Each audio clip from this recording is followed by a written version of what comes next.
Hello everybody, going live, telling everybody we're going live. I'm very excited. We will be talking Christmas episodes today. I posted that picture asking for everybody to chime in on their favorite episode. This is Tom Caltabiano. Hello, England. Hello, England. How's it going? Great to see you guys. Hello, Pam. Hello, Bobby. In Hawaii. Aloha. Hello, Leo. Hello, Toronto. Hello, Tina. Hello, Karen. Wrapping gifts. Nice. Trish. Hello, New Mexico. Plenty of people here. Yes. Hello, Aaron. This is so great to see all of you. Hello in the United Kingdom. The United Kingdom audience is really a surprise to me just how much it is. Yes, Karen, UK Christmas canceled. Is there anything sadder than that? The official United Kingdom canceling of Christmas. Hello, Sydney, Australia. Is it Liana or Leanna? Hard to tell. Hello, Wendell Poons, the greatest name. Wendell Poons. Hello, Pennsylvania. So, I wanted to talk a little about the Christmas episodes. Hello, everybody. Wow, lots of people joining. So good to see you all. And in Australia, when do you watch in Australia? When is it on in Australia? Is it on in a couple of different outlets, or is it like in the United Kingdom where it's on in the morning? Hello, New Jersey. Where in New Jersey are you from? I'm very curious. From Pastor, yes, it's hard to read these. So it could be read Pastor CIA, Pastor Cia, or that could be code for something else. The toaster episode is the best Christmas episode. I'm reading your post. And who got to keep the toaster prop? Ooh, excellent question. And by the way, Phil, that was based on a real life story, and Phil did give a toaster to the cast. Hello, waving to a lot of people. Hello, Yorkshire. Yes. Hello. Let's see what we got here. A lot of people on there. Hamilton, New Jersey. Is that southern or northern New Jersey? So, Karen, ELR, I'm reading your comment. Just ELR is on all the time in the UK, mornings and evenings on Channel 4 and Comedy Extra or Comedy Central or Comedy, maybe it is Comedy Extra. That's good. So in Melbourne, hello, thank you for the phonetic spelling, Mary Carpo 21. In Australia, it is on, I lost your comment. It is on in the morning at 9 a.m. and repeats at 4 p.m. Thank you so much, Australia. That's good to know. And so the family photo, what a funny episode. Yes, Karen. Hello, Staten Island. I used to do stand-up in, I want to say, could it have been? It was at Grandpa's Comedy Club, and I want to say it was in Tottenville. Is that anywhere near where you are? Hello, Grand Rapids. Yes, I used to, my friend was a professor there, and I used to talk about sitcom writing at GVSU, Grand Valley State University in Grand Rapids. It was very cold when I went there in the winter. You love the toaster episode. Yes. Hello, Sydney. So, let's talk about, I wrote, because we'll talk more about the toaster, which is obviously a fan favorite. I wrote the Jazz Records Christmas episode, which was based very much on something that happened to me in my real life, and I'll get into the details of that. And just to go back bigger picture, you would, in the days when Everyone's Raymond was airing first run, everything was about ratings. If you didn't get good ratings, the show wouldn't survive. So, Phil and Ray had to watch and make sure that, everybody's watching to make sure that the ratings are good. So you're living and dying by your ratings. So now, 20 years later, it's on all the time and the show was successful. But at the time, you are trying to boost your ratings, or you're always trying to get good ratings. But there would be something called Sweeps Week, and where you would have the networks would try and push out better shows, for lack of a better word. And so every year, and I think actually the fans would know better than me, those of you watching, you would have a special episode. Now, you're in reruns. That Christmas episode is going to be running in May and July and August, etc. But what mattered then was getting good ratings and having, making sure that you stay on the air. I know this is kind of hard to believe since the show ended up being so successful, but especially early on, it was very, very, very critical to get ratings, and a Christmas episode would always help that. And I would always feel sad when I would see another show's Christmas episode, because then there probably wouldn't be a new episode for a while. So the Christmas episode would air, and then because ratings are usually not good during the holidays, you would have to watch reruns for a while. And so it was both. It was a little bittersweet. All right, Karen, I'm going to read this comment. On the jazz records remind me so much of my own father with his records. Oscar Peterson, yes. Coleman Hawkins have managed to get most CDs for most of his albums. Yes, is your father, Karen, still around to listen to those?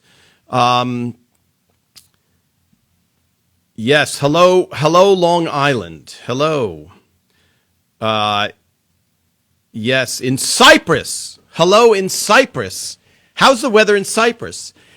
2 episodes, Monday through Friday at 7 p.m., which was repeated again the next day at 8:30 a.m. and 12:30 p.m. On the week's episodes are repeated. And in Cyprus, what are your channels? Is it a Cyprus channel or is it a satellite channel? So fascinating. So good to hear you from Cyprus. All I Want for Christmas, another good one. Yes, Ray saying you just activated launch sequence. Great. Yes, the Steve Scrovan episode. The Christmas letter. So, I'll get back to the jazz records. The Christmas letter, which I just watched, Season's Greetings, is such a, and I was thinking about this, everybody who would write Christmas letters, you always want to put, I'm really generalizing, but you want to put your best foot forward. And so that's kind of been replaced by Facebook or in social media, Instagram. People, you don't put up pictures of you in your worst attire where you're cleaning the bathroom. You put up pictures, you want to present your life in a certain way. And I think the Christmas letter, the tradition of the Christmas letter, would sometimes bring out the worst in people, in that we all do want to look good, and then people are just reading about how unbelievably good the other people's lives are. So the Season's Greetings, where the story's kicked off by Marie getting a Christmas letter from somebody else. That is, hello, Serbia. That is a very relevant thing, especially in the days of Facebook, which, of course, did not exist during Everyone's Raymond. Yes, hello, Serbia. Yes, in Belgrade, Serbia. Yes. Okay, I have to learn. That's awesome. And in Serbia, are you watching the show in Serbia? Where are you watching in Serbia? Is it Channel 5 Serbia, or is it a satellite thing? Yes, coming home correct. Hello, Leo. You read once about Phil once said that he teared up when Ray kissed Peter Boyle on the head. You know, that's a very poignant moment. You're talking about the ball episode from season 1. And that is true. If Phil were here, I would ask him. But that was a little bit of a fight to get Ray the actor, the human being, to do that. And that was a very pivotal moment in the show because, even though the show is based on Ray's real life, he still had to act. And he would never do that with his real father. So Ray had a little bit of a struggle with that. Hello, Grand Rapids. Yes. Hello. Yes, I'm trying to see everybody's thing. Yes, Leo. It was written into the script. It was written into the script that Ray kisses Peter on the head. So let's see if Phil. I'll ask Phil next time we talk to him. All right. You live across the border from Gibraltar, Spain. Huge fan. Nice. So where is across the border? Are you in Portugal? Where is that? Hello, Arizona. Not quite as far. All right. The Jazz Records story. Hello, Pam. Good to see you on here. So years ago, just going back, we always had a Christmas episode. The Jazz Records episode became a Christmas episode. And the way it came about, almost every story on Raymond came about because we would come into the writer's room with a real-life story, and we would tell the story. And a lot of times we were just sharing what happened in our story. And so, what happened in our lives. And we wouldn't be thinking, this is a good story. A lot of times we were just upset about something that happened in our lives. And the worse your life is, the better a show is going to be, because good things happening to people is not nearly as interesting as bad things happening to people. Not necessarily tragic things, but if you're trying to get something and it doesn't happen, that's a much more interesting thing. And in writer speak parlance, you're opening up a gap between what your lead, just say, wants to get and what happens. So the further that gap, the harder it is for something to happen in that character's life, the more interesting it is. Oh, hello, Phil Rosenthal. I'm talking about Everybody Loves Raymond and writing. Okay, Phil. Yes. Hello, Phil. Phil, if you have time, you should come on and tell the toaster episode, or I will tell it and take credit for the toaster episode, because a lot of people seem to like that one as the Christmas episode. So you always want something terrible to happen to the characters. Again, not a tragedy, but you want some response that they want and they don't get it. So Marie is the perfect example of that, right? It's so interesting because Deborah would just love it if she could get one compliment or one, anything out of Marie, and it's not going to happen. And so when you would go in the writer's room and tell these terrible stories and you're venting. So you're not sitting there going, at times you would, but a lot of times, because you're talking about 9 years of life and think about what happened to you in the last 9 years. It's a lot of events. And so you would just go in and be like, this happened and it's terrible. And then very often Phil would go, I think there's a story in there. We just have to figure out how you make it into a complete story. And sometimes you don't see it because you're too close to it.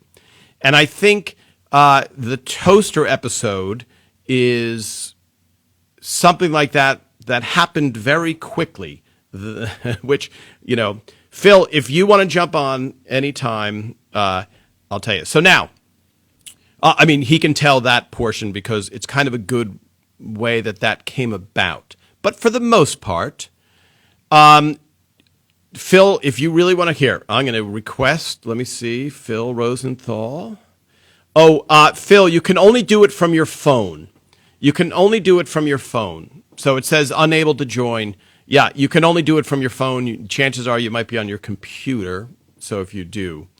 So in the meantime, Phil, if you do go to your phone, so you can join, I'm going to answer Windlepoons. We're going to go back to Jazz Records. This is the beauty of the live. Questions coming in left and right. Was it always planned that Dan Castellaneta would appear on ELR, T-Ball episode, and then Ray appear on The Simpsons, Don't Fear the Roofer, a few years later? Okay, so Dan Castellaneta is hysterical. He plays Homer Simpson. So for those of you that don't know, Dan Castellaneta plays Homer Simpson, and it was complete coincidence. It was a coincidence that Ray was invited later because they would often invite stars. So let's see. Let me see. Oh, boy. Oh, look who's... Oh, boy. All right. Now, Phil... You were saying? Ignore everything I was saying, Phil. I kind of took credit for the toaster episode. So, Phil, what an awesome surprise. Why? Well, because I know you're very busy. I know you have somebody feed Phil. So usually your mouth is full and you can't come on and talk. You call me meals. That's the only reason I planned 2 p.m. lives is I'm like, well, chances of Phil eating then are at 2 in the afternoon, 70%, but at least it's a good shot. But my son is here and we're watching football. So I'm gonna be with you for a little bit, and all you nice people I see you with. Hi everybody. Hi. And I heard you wanted the toaster story, is that right? Well, I don't know if you were listening to anything, but I posted, asked, what are your favorite episodes? And so a lot of them, favorite Christmas episodes, a lot of them came back, the toaster by far. Really? And so what I was just telling is the Jazz Records, how that came about, and how the normal process was something would happen in your life and you'd share it in the room. And then that might be a story if you said that could be a story. But the toaster was, I think, the only example of spontaneous tragedy and then story possibility seen by everybody but maybe you. It's funny, we just somebody just posted this thing that Ray and I did. I forget what it was for, but it was years ago when we were still on. And they wanted, like, I guess they were doing, maybe it was for when we went into syndication. Right? I think that in the writer's room. Yeah, we were in the syndication. And we told a little backstory of some of the favorite episodes. So the toaster was one of them. So if you want to see me 15 years ago tell this same story, that's where it is. It's on my Twitter. But listen, people, here's what happened. I had a habit of getting my parents gifts that would blow up in my face. Maybe the most famous one was the Fruit of the Month Club, which I actually put in the pilot, that very story, to demonstrate how crazy Ray's parents were. But it was really my parents who and by the way, Phil, maybe one of the most instrumental things for getting the show on the air is your good deed to your parents ending up in the pilot. You never know what's going to work, what's going to be that extra special thing that makes you different from the other shows, right? You need that certain thing that defines, you. And I always tell young writers, what separates you from me and me from you and you from that other person is everything that's happened to me filtered through the way I think. That's who we are. Everything that's happened to us filtered through the way we think. That's all we are. And I tell everyone, bring that to the table, because that's going to be specific. And we learn that in the specifics is where the universal quality comes in. So even though you didn't give your parents a toaster and have it blow up in your face, you know what that feels like, because there's something in your life, Jazz Record, whatever it is, that you can relate to. All of our lives deal in specificity. So getting to the toaster, it was another incident of, I think it was a cast and crew gift, right? I gave cast and crew gifts for Christmas. So that's like how many were 150 people, and then all the studio and network people. So we're talking about 200 people. And I thought this would be nice. We're a domestic sitcom, so I'll give a domestic item. And over the years, we gave domestic items as kind of this cast and crew gift. So the toaster was maybe the first one of those. Year 3, I want to say. Year 2. Year 2, Phil. Year 2. So, by the way, year 1, you don't even know if you're going to be on the air for past Christmas. So, it's a ball gift. Yes, it's going to be a ball of yarn. The gifts got bigger and better, right? Yes, they did. I'm broadcasting from one of them. So season 2, and it's significant to the story. Yeah. The show, we knew the show was going to at least be on the air and come back again. And so you, in this nice gesture, are like, let's up the gifts a little from, some chewing gum to this beautiful toaster. A beautiful toaster from, I think it was a Cuisinart toaster. And on the toaster, I had engraved on it, "Everybody loves Raymond." So it was a beautiful "Everybody loves Raymond" toaster. And I thought, hey, my parents, they're proud of me, I guess. Right? They like the show. I think they like me. And so I send them the toaster, and I didn't hear anything. So I called home to make sure they got it. And my father answered the phone, and I said, "Dad, I'm wondering if you got the thing I sent for the holidays." He said, "What?" I said, I got you something. Didn't you see it?" Oh, yes, sir. Thank you. So I thought, that's weird. Did you see what it was? What? It was a toaster, right? Yeah, toaster, but I get it. He didn't open the box. It just says Cuisinart on the outside. If you got to open it to see, it's from, it's special. Dad, get the toaster, open it up. I'll hear his reaction. I know, because I know it's going to be, right? Yeah. And there's a long pause. And he goes, "I don't have it with me right now." What did you do? I know something's up. What did you do? Long pause, and he goes, "Your mother wanted a coffee maker." They took it to Macy's, lied to them, and traded my toaster for a coffee maker, which they wanted. And our joke in the room, I'll never forget it, was somebody probably bought that toaster from Macy's, got it home, opened the box, saw what it was, put it back in the box, went back to Macy's and said, "I'd like the Fraser toaster." And Phil, when that happened, the reason it's significant in season 2, we had moved into temporary offices. We had moved into offices that were mobile homes, basically, that had wafer-thin walls in between all of the offices. Yes. And when I called home and had that very conversation with my father, you guys, I guess, could hear me screaming at him. "What did you do? What did you do? I can't give you a gift without this happening. Why can't I give you a gift? Do you know you are the show? You are the show. You are the reason we have a show." And my father said, "You're welcome." Yes. So we hear the heart attack, and you guys come in. "What's wrong? Phil's having a heart attack. Let's go see."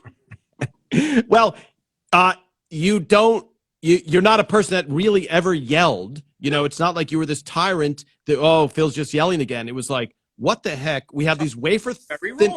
Yeah, we have these wafer thin walls. And so we all came out of our offices like, what the heck? Like, all we could think of is show's canceled. Something really bad happened. Like, we're pulling the plug on the show. And then you were so angry about it. I was hurt. Yeah. I was hurt that they don't even like that just because it doesn't matter who I am. I'm your son. I got you don't automatically take it back without you don't do that. You keep the toaster because our son gave us a toaster. We like him. So that's where all that came from. And it kept happening. Fruit of the month. A DVD player. I think didn't we do that with the jazz records? We went down to the basement to see all the stuff that they had returned or not opened ever. The Mount Crapmore, Frank called it Mount Crapmore. It was 2 microwaves. It was everything. So I think people can identify with this. I don't know. I hit on this truth that you can't give a gift to your parents without it blowing up in your face. I didn't know that was a thing, but to this day we still get letters from people that they say that they got the very same reaction to Fruit of the Month, right? Where the parents said, there's so much fruit in the house, I can't talk, right? What did you do to us? Don't send us food. Yeah. Like I sent them a box of heads from a murderer.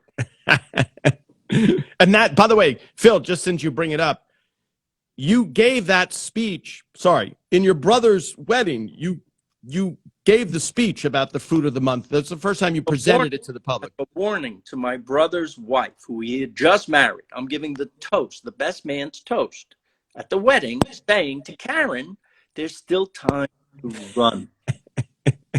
You can still go. Yeah. And not knowing that years later, that would be a pivotal scene in your pilot. It was just. Well, what happened was people laughed at the wedding, right? I mean, I was hoping it would be funny, but right. then, when you get laughs, you remember that. And so that maybe, hey, there's a good story to illustrate how crazy Ray's parents are at this moment in the pilot. And then my parents kept delivering. What have always been this absolute font of material. Yeah. They're and if you've ever seen the travel show, you know that they are the funniest people in the world. They just have it.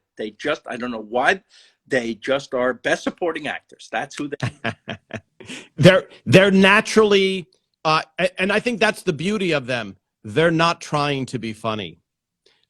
Only when your father tells jokes is he trying to be funny. But they are inherently entertaining. Yes. And if not trying to be funny as he is trying to be funny. Yes. That's right. That's right. By the way, Phil, I'm just scrolling through the toaster is still out in the world. Probably. Yeah. Oh, who got that signed toaster? Oh, the actual one from the show, the engraved one. Don't know.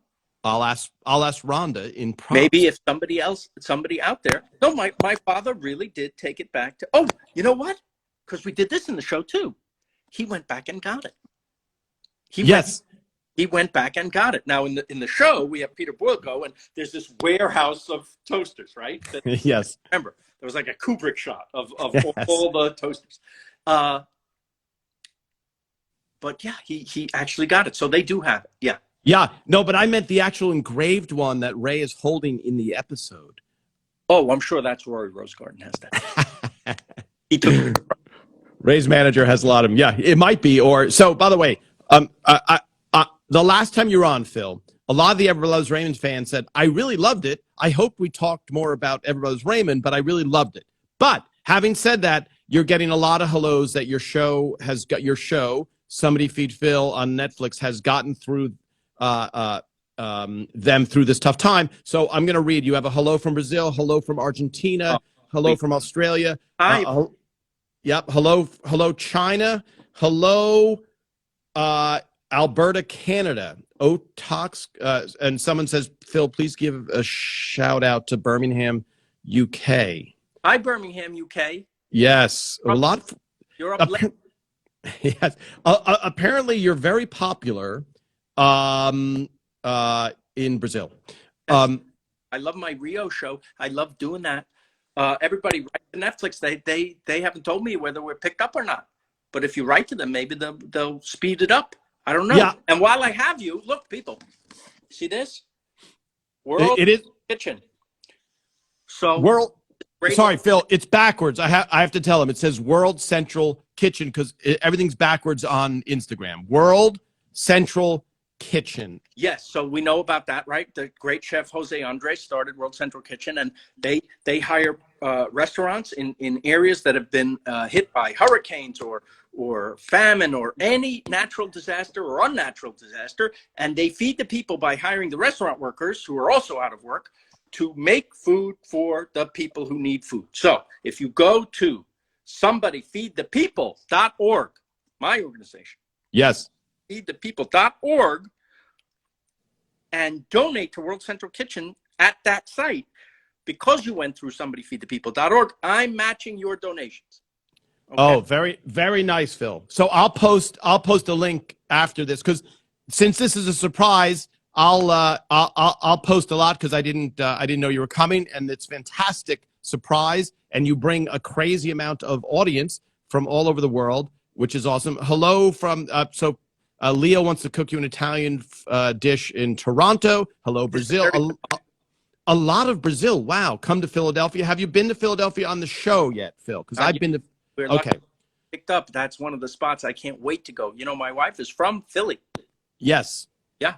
And Phil, you and I actually had a phenomenal meal together in Philadelphia, and I can't remember the name of the place. I'm going to say Zahav. Yes, Where we Zahav. incredible lamb shoulder Yes. with pomegranate sauce. That's one of the great dishes in America. So Yes. if we do the show, we're doing that.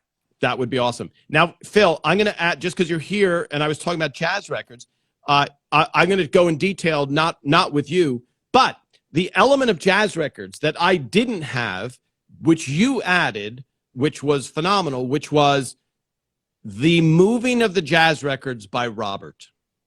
So that element, I know. Let me bring you back. Eros Raymond was a show on the air from 96 to 2005. Yeah, believe me. Tucker was on. He goes, I looked at the show. I go, I don't remember it. And then I looked at the episode and I wrote it. Here, 2021 coming up. That's 25 years since we went on the air. 25 It's astounding. I have this. Yeah, a quarter of a century. Yeah, plenty of gray. But what happened to me was, and I'll tell for people watching, I was starting the story, and I'll tell it more in detail later. But I kept getting accused of ruining my father's jazz records, and you said, well, why don't we have Robert? We find out that Robert moved it because he hates Ray, and he has no problem with Ray being hung out to dry for 30 years. 30, right. Yes. And one of the I'm only laughing. I was watching Season Greetings, and this relates to you saying, why don't we have Robert do it? I'm watching Season Greetings, and one of the funniest lines is Robert is just talking about how he just hates Ray, right? And he goes, and Brad delivers this brilliantly, which is, I pray for, I pray to God something bad happens to Raymond or something like that. And Deborah's taken aback, like, what? And he goes, yes, what do you say to God? Like, get him. And it's just so it's so based. And of course, only Brad could deliver a home run with that. So it's like Ralph Cramden's Bang Zoom. He would never hit his wife. We know he wouldn't hit his wife.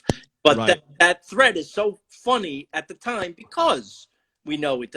And we also know that Robert deep down loves his brother. But it's fun to have the rivalry and to be jealous and to be right.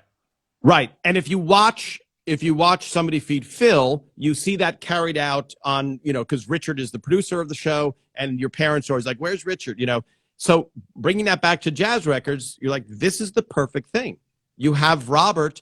And then in that moment, in the jazz records, when he's able to describe that he got for Christmas corrective shoes, so he got corrective shoes, and Raymond got a Hot Wheels set. For those of you in Chechnya and in Serbia, Hot Wheels are these little wheels, and they had an orange track. They're little cars, rather. Every boy wanted that.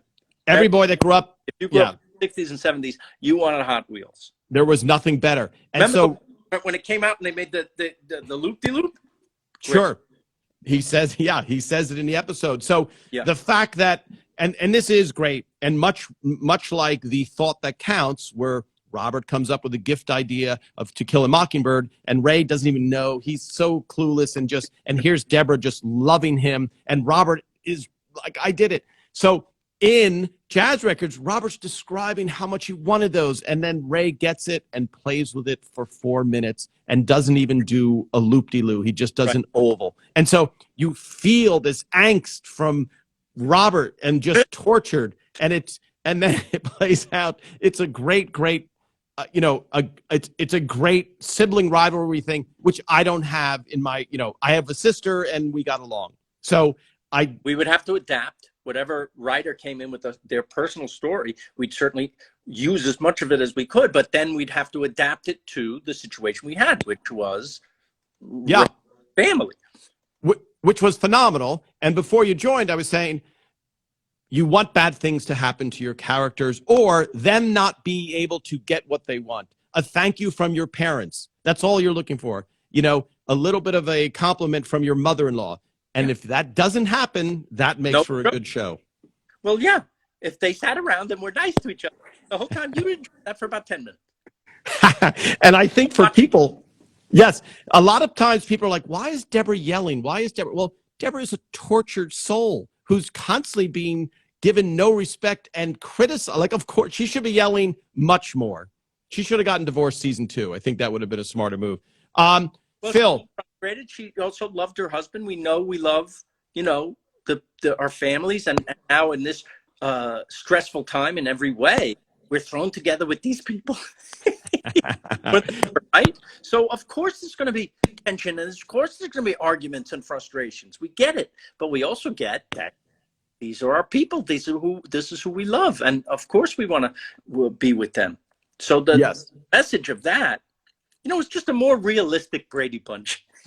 Right. Yeah, which speaks volumes because you're really much more invested than in the Brady. Now here, Phil, I'm just going to read this because I do enjoy comedy. To Phil, warn Phil to not come to Tewksbury, Massachusetts. The food isn't that great. Oh, that's funny. That's funny. You know what? That makes me want to come. Of course. I find that I truly believe you can get a great meal almost anywhere now. I really believe that. Yes. Yes. Hello from Germany. The internet connects us all, and somebody in Tewksbury can see what a chef in Paris is doing and try to emulate it. And it's all about the information available, right? Yes. So people take their local ingredients and they apply the things that they learn from watching shows like ours or going on the internet and finding recipes. Everyone could do this.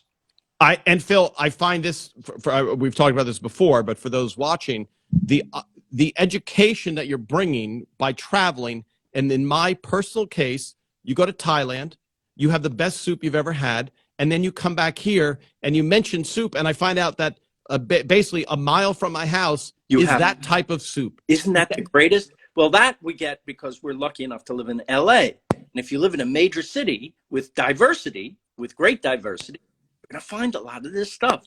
But yes. You and I know now we have the best food city in America. Yes. That's how it is, people. I'm sorry.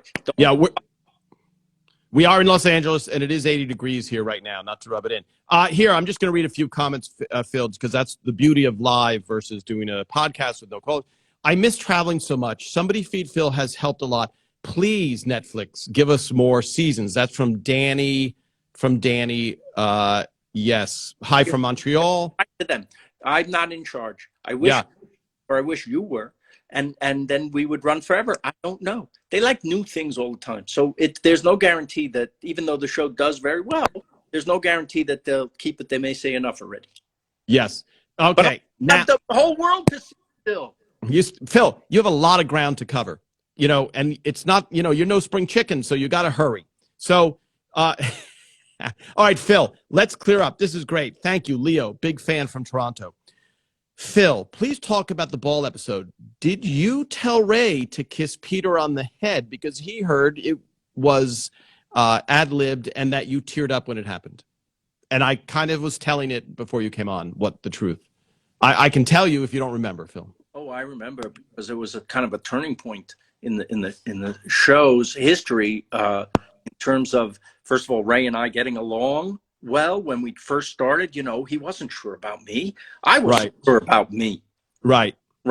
He's literally handing his life over to me, and I'm mucking it up with my life and the people in my family. Right. Yes. He doesn't know. He's afraid of doing a lame sitcom. And to be fair, I'd only done mostly lame sitcoms before that. He didn't know that I had this same sensibility, that I wanted everything grounded and real, but I also know the tropes of a sitcom, and we have to try things. We have to do things. Yeah. And Phil, I'm going to add also, Ray, as a stand-up comedian, is used to writing every single word that comes out of his mouth. Yes. Everything he's... Trust other people. Yes. It's very foreign. It was very foreign for him, just the process. I get it. So it's a little awkward, like you when you're first dating, it's awkward. So Yes.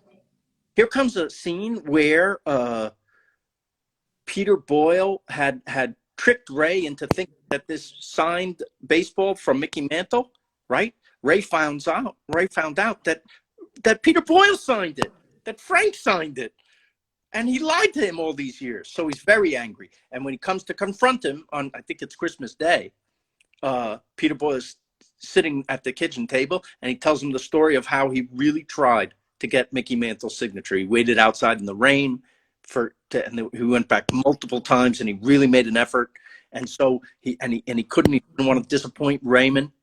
Yeah. So practice Mickey's signature, practice, and made it perfect for Raymond because he didn't want to disappoint his son. And when Ray hears that, okay, we put in the script, there's a moment, and Ray walks over to his father and gives him a kiss on the forehead. Okay. Come to rehearsal. We're doing the rehearsal, and that moment comes up in the script, and Ray stands there. And I remember saying, Ray, this is where you go. And he goes, that would never happen. I said, what do you mean? He goes, that would never happen. He starts to get a little annoyed. And this is something I've never seen before, because he's the most gentle, nicest, sweetest guy in the world. But I see him starting to get almost upset about it. And I say, but okay, maybe it wouldn't happen in your house, but could you see a world where a son kisses his father? And he almost yells, that would never happen in front of all of us. Yeah. In rehearsal. So I'm like, uh-oh. I go up to Ray, take him off the set. I talk to him. I don't know what to do because I'm new at this. Yeah. I said this. We're not going to do it. I would never do anything that you do not really want to do, right? I may try to talk you into it, but I see that this is the thing, and we're not going to do it. I'm not going to mention it. We don't do it. Just promise me one thing. He goes, what? I go, we're not going to mention this again, but on show night, in front of the audience, if we get to that moment and you feel it, try it. But otherwise, he goes, so that would never happen. I said, okay. I'm just saying, if on show night you feel it. So the show comes. The show's going very well. That scene is going very well. There's a palpable tension in the room, and you can actually feel the audience heart melt as Peter Boyle tells the story. Did a great job telling the story of how he didn't want to disappoint his son. And there's a moment, and Ray walks over to Peter Boyle and kisses him on the head, and everybody cried. Yeah. Everybody. Because it came from a real place, number one, because Ray's a great actor, and he's like a method actor. He won't do anything unless it comes from a real place. And he really felt it, and he really did it. And because of that, crying. Yeah. And if you watch the audio, if you watch it, there's just a collective, genuine, because it's such a sweet moment. And there's a punchline to this story. The end of that.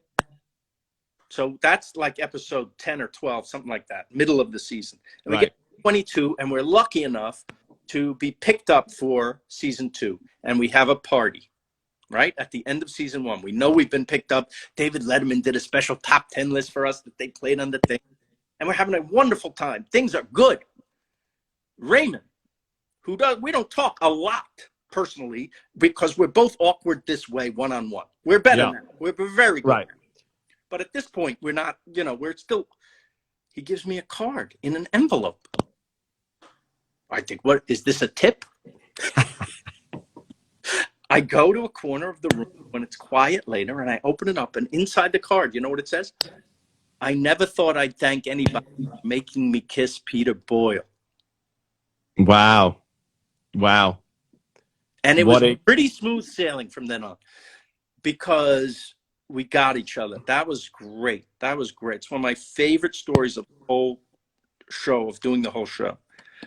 And he's one of my best friends. We travel together. The families are friends. Well, we're all family. All of us who worked on that show are part of an extended family, and we consider ourselves very blessed, very lucky. Yeah, and I think, Phil, just to add a little more color to the story, Ray is not in any way effusive. He won't hug people. He won't, he's a really sweet human being, but he's never, I don't think you'll ever going to get, great job, Phil. Thanks for the Emmy. Thanks for this, and vice versa. It's like you appreciate, not vice versa. You appreciated Ray's talent, but Ray, just as a human being, is not Mr. Effusive because his father wasn't effusive. So, but I know. Yeah. So having lived that, being there at ground zero, it was Ray was having a big tough time separating his real life from the actor life. And I think Ray and I had a few arguments with you that we were 100% wrong. We were, there was a gambling episode where Frank returns the money in season 1. And Ray's like, my father would never, he wouldn't do it. He wouldn't return the money. And you were saying, but they will hate him. The audience will hate him. He has to return the money. And Ray was like, he wouldn't return it though. And you were like, okay, but for the sake of this, he has to, or the audience. And so it took a while to understand what the audience also wants. And it's not that you're going, oh, here's what the audience wants, let's do that. It's just that they will hate your characters. And so if they're acting a certain way. By the way, in an argument like that, you actually, if you're smart, you actually look for a way for him not to return the money. Right. But yes, going down every avenue of that, what does that wind up saying about the character? Is that something worth saying? Is it funny to do that? Or is it just hateful? Right? Yes. So you have to weigh everything. You want flawed characters. You want conflict. But it also, job one is what? Make the audience feel good. Make you happy. And they're watching a sitcom. Right? It's not The Crown where everything ends horribly. Yes. Everybody loves Raymond. You want to love is the key. Love is the key word. Yes. Well, it's so interesting because I hope Leo in Toronto, who wants to cook you a good Italian meal or get you a good Italian meal, I hope that clears it up, that it wasn't ad-libbed. Of course, I knew that struggle, and I know Ray was upset about it. He's like, I'm not kissing Peter Boyle. Like, he really dug in because he's like, because in his mind, he wasn't just going, I'm going to be stubborn. He was just saying, this wouldn't happen. Just wouldn't happen. And you guys were... beginning, he wouldn't drink coffee. He wouldn't even drink something that we said was coffee. A cup can be anything you want. We just have a bit with like Deborah's coffee's terrible. So can't you say, nope, they're not going to buy it. He was worried about himself. He was worried that he felt insecure as an actor, that the audience would buy that he was drinking coffee when he wasn't. Yes. And that he did in season 2. He did say, well, eventually I guess I have to act. When you were like, just drink coffee. Just can you please drink coffee on the thing? Anything you want. And I said, can it be ginger ale? I said, yes, Ray, it could be ginger. By the way, it's so funny now, and then it was real, and even, by the way, Phil, you don't know, for the people watching, you've experienced a lot of horror stories before Everybody Loves Raymond. And we've seen from other sitcom stars with stand-up comedians as a lead where they go, hey, this writer's room, goodbye. Like, what? Oh, that's it. Good. And it never turns out well because it just, it just doesn't. And I think, I'll say it, like on the Roseanne show, I talked to one of the producers and he said, 13 weeks gone, all new writers gone, all new writers. They write a script. I don't like it. Done all night. Like, you came in knowing that's a possibility. And for Ray, Ray's such a nice guy that he wasn't, but you don't know that. You don't know that Ray's not going to be going, no. Well, he could have been like, I don't want to do the ball episode. He took a chance on me, right? Yes. And it worked. Well, the funny thing is you do have the same sensibilities. And so obviously it all worked out. A perfect word. Hello from Poland. Hello from Poland. Karen in London wants to know if we live close together. Yes. We live about 15 minutes apart in Los Angeles, where it is now 81 degrees. Yes, very nice. Hello, Teresa. All your closeness shows through the show. Yes. Somebody adores Phil. Okay. Hello, Chili. people like. Phil, is there a chance of a table read again? The last one was so good. That's from Wendell Poons. Mrs. Poons saw it and then wanted to watch every ELR episode we have on DVD, 3 to 4 episodes. Yes, that was a great thing. That's still available. The table read. If I guess that again sometime. I'm also trying to work on a 25th anniversary reunion special. Oh, nice. That would be great, Phil.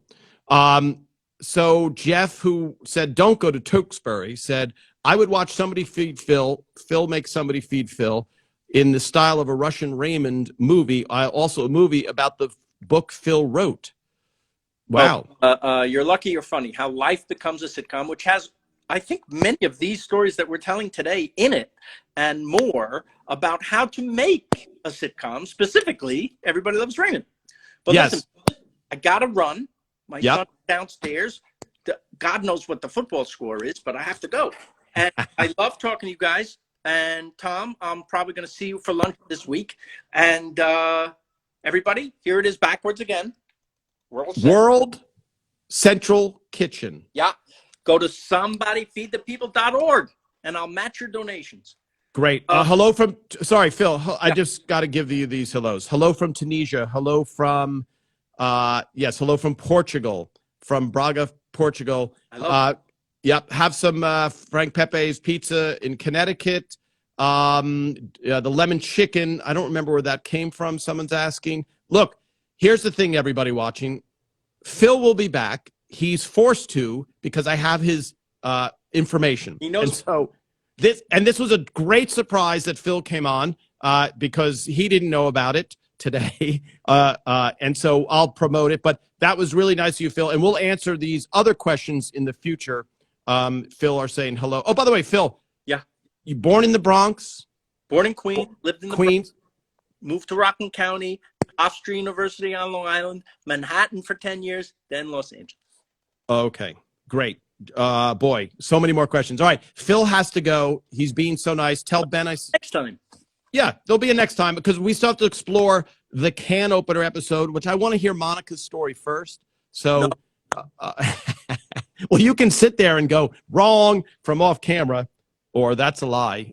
We love you, Phil. We love you, Phil. Hello from Long Island. Hello, Minneapolis. Phil's the best. We're in Queens. Jamaica Hospital. That's Jamaica Hospital. Yeah. Say hello to Monica. Hello. Phil is a folk hero. 2020. Okay, I like that. Let's see. Pizza. Hello. You are good people. Please say hi to Jaden in Pensacola. Hello, Pensacola. Nice. All right. Phil, thank you so much. I will post. I'll see you soon. I'll post that central. I'll post a bunch of links. Thank you. All right. Bye. Talk to you later, Phil. All right.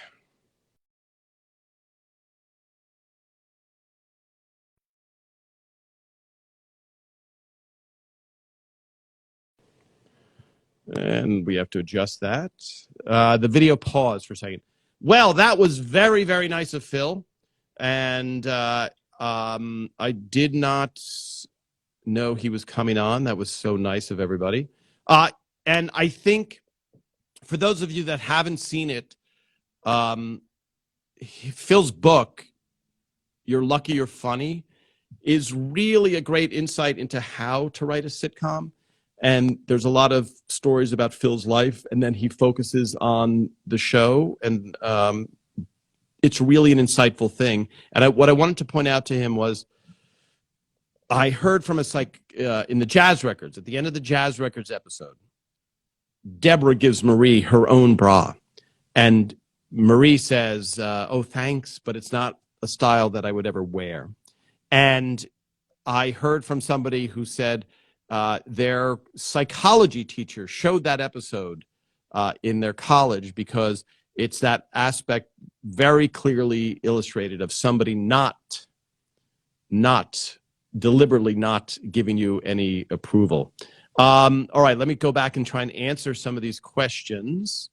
Hello. Yes, say hello to your dad, Max. Yes, regards from Little Italy. in L.A. In L.A. Where are you in Little Italy in L.A.? Is that a restaurant, Dan? I'll tell Phil. Is that a restaurant?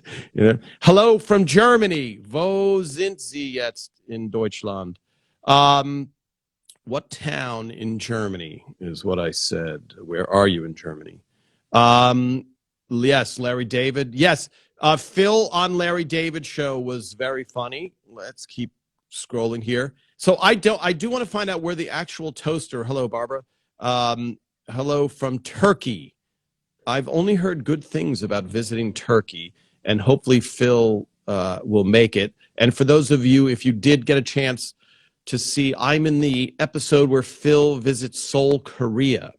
And so you can see me and Phil eating in Seoul.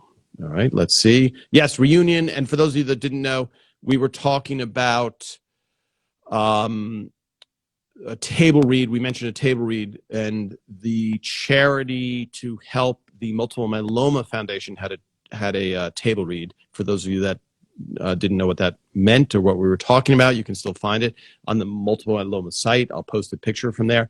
And also, I will post this post in a photo, this information in a photo. Also, a lot of people are asking, oh, I missed the live. Where do I see it? So you can tell anybody who isn't watching that you can just scroll back and you can watch any of those.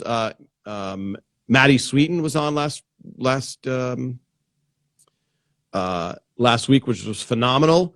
Yes, hello. Phil is one of my son's best friends. Phil is one of my best. Yes, okay, that's great. Who is your son? Somebody Feed Phil is a blessing to watch after I get off from work. Yes, I love Somebody Feed Phil. Hello, Kenya. How's the weather in Kenya? Is it good?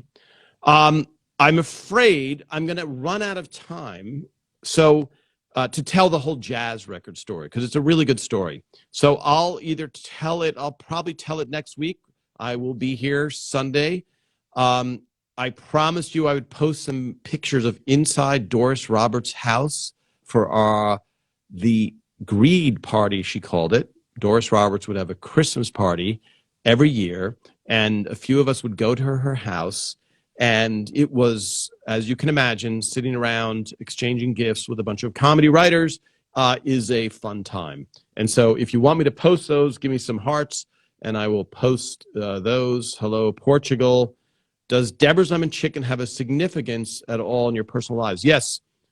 Hello, Jenna Pendleton. I don't know the answer to that, and I asked Phil that. I don't know where the why. I can't remember if Phil just said, oh, it sounded like something she would make. But I don't remember if there's, as far as I know, it was just a kind of random thing. But I could be wrong. And that's why it's great to have these guests on here. And did all of you enjoy Madeline Sweeten last week? How great was it to talk to her, right? What a sweet person. That was good. Yes, have a wonderful Christmas to all of you. How lovely a Christmas party at Doris's house. Yes, Karen. And Doris, apparently, James Dean lived in Doris's house, not while she was there, but at some point. It was quite an evening, and nobody was funnier or could drink more than Doris Roberts, who was always the consummate professional. So here, just a couple more random questions. We have 1 minute left. Hello from Honduras. Yay, Hofstra. Yeah, you'll see Phil, you'll see Ray wearing a Hofstra shirt and a St.